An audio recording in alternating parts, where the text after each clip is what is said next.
Hier sehen Sie einen reinen Unterhaltungsautomaten der Firma Sega aus dem Jahre 1970.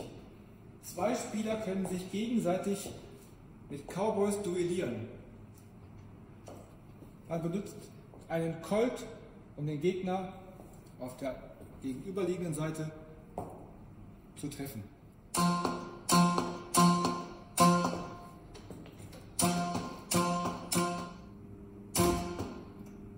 Fehlschüsse gibt es auch. Ich habe gerade die Kakteen getroffen. Und dieses Mal den Cowboy. Er fällt in sich zusammen, steht wieder auf.